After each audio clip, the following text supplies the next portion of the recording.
बहुजन आघाडीच्या वतीने आज जामनेर तालुक्यातील बेटावद या ठिकाणी 21 वर्षीय सुलेमान पठाण या मुस्लिम तरुणाची 11 ऑगस्ट रोजी ज्या पद्धतीनं अमानुषपणे मॉब लिंचिंग करून इथे असलेल्या काही जातीयवादी व धर्मांध गुंडांच्या वतीने खोटे नाटे आरोप करत जी हत्या करण्यात आली, त्या हत्येच्या अनुषंगाने आज आम्ही बेटावद येथे आमचे आदरणीय नेते आणि यांच्यासोबत त्या प्रत्यक्ष कुटुंबाची भेट घेऊन संपूर्ण परिस्थिती समजून घेतली, एकूणच काय घटनाक्रम होता आणि त्यानंतर आम्ही पोलीस प्रशासनाचे जबाबदार अधिकारी श्रीयुत कासार यांना देखील भेटलो.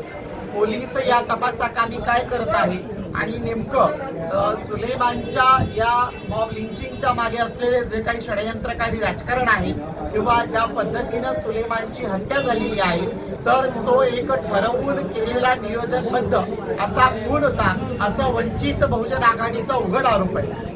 या सगळ्या क्रमामध्ये आपण पाहिलं तर या ठिकाणी सुलेमानच्या आईच्या वतीने दिली गेलेली जी पोलीस फिर्याद आहे, त्या फिर्यादीत असलेली नावं आणि त्यासोबतच इतर जे काही, कारण जे सीसीटीव्ही फुटेज आहे त्यामध्ये तब्बल, कारण जी इको नावाची गाडी असेल, 3 बुलेट असेल, एक ऍक्टिवा असेल, अशा पद्धतीनं गाड्यांचा ताफा आणि त्या गाड्यांच्या एकूणच ताफ्यावरचं माणसं पाहता ही पूर्ण 17 ते 18 जण होती. पण पोलिसांनी गेल्या 10 दिवसामध्ये फक्त 8 जणांना अटक केलेली आहे. 8 जणांना अटक केल्यानंतर त्यात ज्यांना प्रामुख्याने अटक केली पाहिजे होती त्यांना मात्र अजूनही कुठल्या प्रकारे अटक केली जात नाहीये. ज्यावेळी इथे घटनाक्रमाच्या संदर्भामध्ये स्थानिकांशी किंवा लोकांशी किंवा आलेल्या वृत्तांशी एकूणच शहानिशा करत असताना ज्या पद्धतीने हे सगळं चित्र समोर येत आहे, त्याच्यामध्ये आमचे उघड आरोप आहे की इथे असलेलं पोलीस प्रशासन या पूर्ण घटनाक्रमाशी जोडलेले भारतीय जनता पार्टीचे जे पदाधिकारी आहेत त्यांना पाठीशी घालतंय.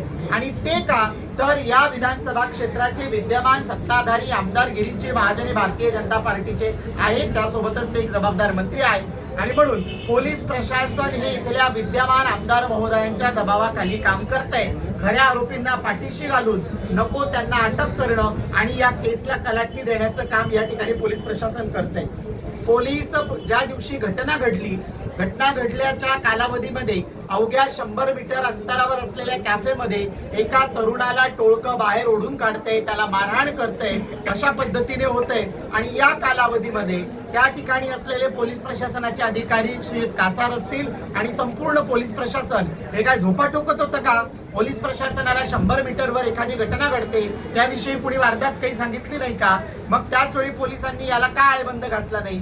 आमच्याकडे आलेल्या वृत्तानुसार या पूर्ण कालावधीमध्ये ज्यावेळी ही घटना घडत होती तर या SIT कमिटीमध्ये जे अधिकारी आहेत, जे इथे जामनेर पोलीस स्टेशनला PS आहेत श्रीयुत कासार, यांचा मोबाईल त्या काळात बंद होता, अशा पद्धतीची माहिती आमच्याकडे आलेली आहे. तर या काळात त्यांचा मोबाईल बंद होता म्हणजे आम्ही काय समजायचं? त्यासोबतच याच पोलीस डिपार्टमेंटला असलेले गोपनीयचे जे पोलीस अधिकारी आहेत, सचिन महाजन म्हणून, हे पूर्ण काळ त्या आरोपींशी फोन इन कनेक्टिव्हिटी मध्ये होते. म्हणजे याला पोलिसांचा छुपा पाठिंबा होता का सचिन महाजन हे इथे असलेल्या जातीयवादी आणि धर्मांध लोकांच्या सोबतीने काम करतायत, म्हणून यांचा CDR काढला जावा, यांची देखील चौकशी व्हावी, यांची चौकशी करून नेमका घटनाक्रमाचा उलगडा होईल आणि कशा पद्धतीने सुलेमानचा बळी गेला आहे हे लक्षात येईल. सेकंडरी त्यामध्ये असलेली जी लोक आहेत, तर ही सगळी लोक ही एका संभाजी भिडे नावाच्या माणसाची जी संघटना आहे, ज्याचं खरं नाव मनोहर भिडे आहे, मनोहर भिडे नावाच्या संघटनेचे हे कार्यकर्ते आहेत. आणि ही लोक धर्मांध, मनुवादी आणि जातीय मानसिकतेने पछाडलेली आहेत. या लोकांनी अगदी ठरवून प्री-प्लॅन करून सुलेमानचा खून केलेला आहे. आणि सुलेमानचा खून हा फक्त एका माणसाचा खून नाहीये, तो माणुसकीला काळी पाडण्याचा. आणि म्हणून वंचित बहुजन आघाडी या पूर्ण प्रकरणामध्ये जी SIT कमिटी घोषित केली गेली आहे, त्या SIT कमिटीच्या संदर्भामध्ये देखील आम्हाला साशंकता आहे. आम्ही मागणी करतो की याची चौकशी ही CBI चौकशी, कारण CBI चौकशीतून खऱ्या अर्थाने निष्पन्न होईल आणि खऱ्या अर्थाने सुलेमान आणि त्याच्या परिवाराला न्याय मिळेल. त्यासोबतच एक दुर्दैवी घटना म्हणजे ज्यावेळी पाहिलं गेलं तर विद्यमान आमदार महोदय घटना झाल्यानंतर 5व्या दिवशी त्या ठिकाणी व्हिजिट देतात, तेही भर अंधाऱ्या रात्री ते व्हिजिट देतात. पत्रकारांनी त्यांना विचारलं तर त्यावेळी त्यांची बाईट जसं काही कुठेतरी फटाका फुटलाय असं का, एवढ्या पद्धतीचं उत्तर ते देतात. अहो महोदय, तुमच्या विधानसभा क्षेत्रामध्ये एका 21 वर्षाच्या निष्पाप तरुणाला टोळकं एकत्रित येतं, ते त्याला झुंडशाही करून ठार मारतं आणि तुम्हाला इथल्या इथे 20-22 किलोमीटरवर तुम्ही विधानसभा परिसरात उपस्थित असताना तुम्हाला ते माहीत पडत नाही. म्हणजे तुम्ही या घटनेसाठी तुम्ही देखील जबाबदार आहात की विधानसभा क्षेत्रामध्ये असलेलं सामाजिक सौहार्द आणि इथे असलेली सामाजिक शांतता टिकवण्यासाठी तुम्ही निष्काम आणि कुचकामी ठरलेले आहे. त्यासोबतच इथे काका म्हणून कोणीतरी आहे, तर त्या काकांच्या घरी म्हणे या आरोपींनी पूर्ण घटना केल्यानंतर म्हणजे सुलेमानला संध्याकाळी 4:30-5:45च्या दरम्यान सुलेमानला जामठी आणि जामठीवरून बेटावरच्या चौकामध्ये नेलं, त्याच्या घराजवळच्या अंतरावर, अवघ्या अगदी 50 फुटाचं पण पुरेसं अंतर नाही, एवढ्या अंतरावर त्याला नेलं. त्या ठिकाणी त्याला मारहाण केली आणि त्या ठिकाणी त्याला टाकून दिल्यानंतर हे सगळे आरोपी म्हणजे कुण्या काकाच्या घरी होते. आमची मागणी आहे त्या काकाच्या घरचे CCTV फुटेज पण चेक केले जाते. म्हणजे असा कुणी काका असेल किंवा यांचा कुणी असा करता धरता असेल तर अशा वृत्तींना देखील पायबंद आणि आळा घातला पाहिजे. म्हणून वंचित बहुजन आघाडी ही ठाम मागणी करते की या सगळ्या प्रकरणाची CBI चौकशी व्हावी, यातला प्रत्येक धागा आणि दोरा उलगडला जावा. एकतर सगळ्यात महत्वाची गोष्ट, कायदा आणि सुव्यवस्था हातात घेण्याचा अधिकार कोणालाही नाही. या देशामध्ये कायदा आहे, या देशामध्ये सुव्यवस्था आहे, या देशाची व्यवस्था ही संविधानिक व्यवस्था आहे. त्यामुळे संविधानिक व्यवस्थेने या देशाचा कारभार चालावा. टोळक्यांच्या आणि झुंडशाहींचे बळी असे जर तरुण पडत असतील तर या गोष्टीचा वंचित बहुजन आघाडी पूर्णतः निषेध करते. शहरामध्ये कॅफेच्या संदर्भामध्ये एक चर्चा सुलेमानच्या मॉब लिंचिंग नंतर करण्यात आली. अर्ध्या रात्री या ठिकाणी त्या कॅफेवर कारवाई करण्यात आली. तर याच कॅफेच्या बाबतीमधले फुटेज सर्व माननीय पत्रकारांना माहिती आहे की याच कॅफेचे उद्घाटन विद्यमान महोदयांनी केलेले आहे. याच कॅफेच्या संदर्भामध्ये आपण जर पाहिलं तर हे भारतीय जनता पार्टीच्या पदाधिकाऱ्यांचे आहेत. मग यांच्याकडे जर कॅफे चालवण्याचे लायसन नव्हते तर हे कॅफे कुणाच्या ताकदीवर चालवते?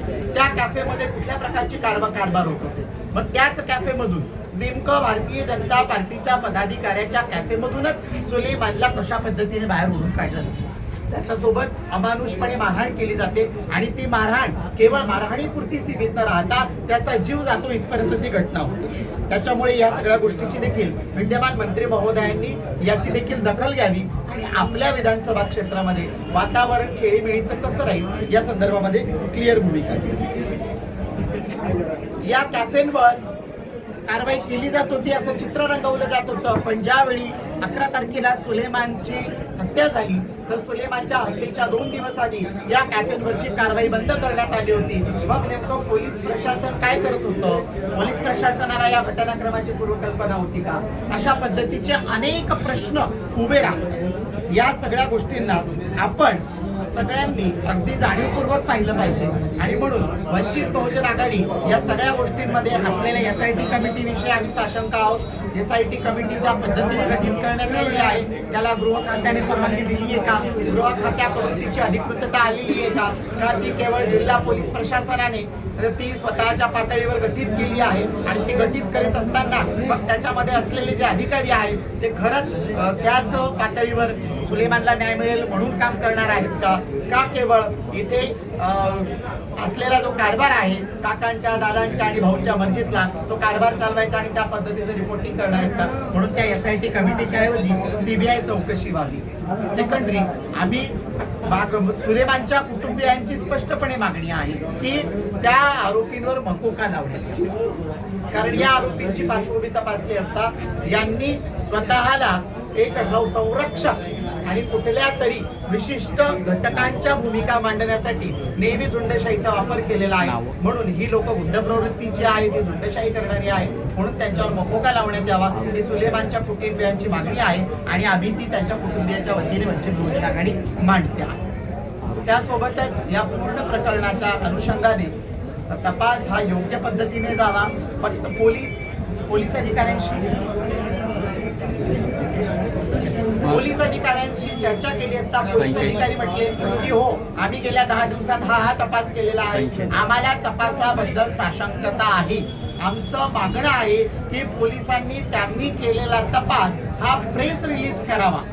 त्यांनी केलेल्या तपासामध्ये किती आरोपी अटकेत आले, त्यांच्याकडून कुठल्या पद्धतीचे जबाब झाले, घटनास्थळी झालेल्या पंचनाम्यांमध्ये कुठल्या कुठल्या गोष्टी त्यांना सापडलेल्या आहेत, त्याच घटनेची जोडलेली प्रत्येक गोष्ट जी की कायद्याच्या चौकटीत बसते आणि जी गोपनीयतेचं उल्लंघन करत नाही, अशा पद्धतीची प्रत्येक गोष्ट जी सामान्य माणसाला आश्वस्त करेल की हो, तपास योग्य पद्धतीने चाललाय, सुलेमानला आणि सुलेमानच्या कुटुंबियांना न्याय मिळतोय, त्यासाठी पोलिसांनी प्रेस रिलीज करावा. संशयित आरोपींच्या बाबतीमध्ये जर आपण पाहिलं तर पोलिसांकडे आता 8 आरोपी अटकेत आहेत. पण या संदर्भामध्ये अनेक नावं पुढे येत आहेत आणि या सीसीटीव्ही फुटेजमध्ये ज्यामध्ये हे आरोपी होते त्यातला प्रामुख्याने असलेले चेतन नेमाडे, जे की विद्यमान मंत्री महोदयांच्या घरी असलेल्या चालकाचे सुपुत्र आहेत. मग यामध्ये एक साशंकता निर्माण होते. त्यासोबतच सायबर कॅफे यांचा होता, ज्या ठिकाणून सुलेमानला तिथून ओढून नेलं गेलं, ते धनंजय माळी हे भारतीय जनता पार्टीच्या युवा मोर्चाचे जामनेर शहराचे उपाध्यक्ष आहेत. त्यासोबतच त्या ठिकाणी असलेले पवन बाविस्कर, ही जी मंडळी आहे ही सगळीच्या सगळी जर भारतीय जनता पार्टी आणि भारतीय जनता पार्टीशी रिलेटेड असलेल्या पक्ष संघटनांची आहे, तर त्याला इथे असलेले विद्यमान मंत्री महोदय पाठीशी घालतायत का, तपास भरकटवण्याचं काम करतायत का, आणि असं कुठल्याही प्रकारचं ते करत नसतील तर त्यांनी स्वतः पत्रकारांसमोर येऊन आश्वस्त करावं की हो, या सगळ्या यंत्रणांमध्ये मी सुलेमानला न्याय मिळण्यासाठी आणि इथे असलेलं जे हिंदू मुसलमान यांचं सौहार्दाचं वातावरण आहे, ते सौहार्दाचं वातावरण कायम ठेवण्यासाठी मी ठाम आहे.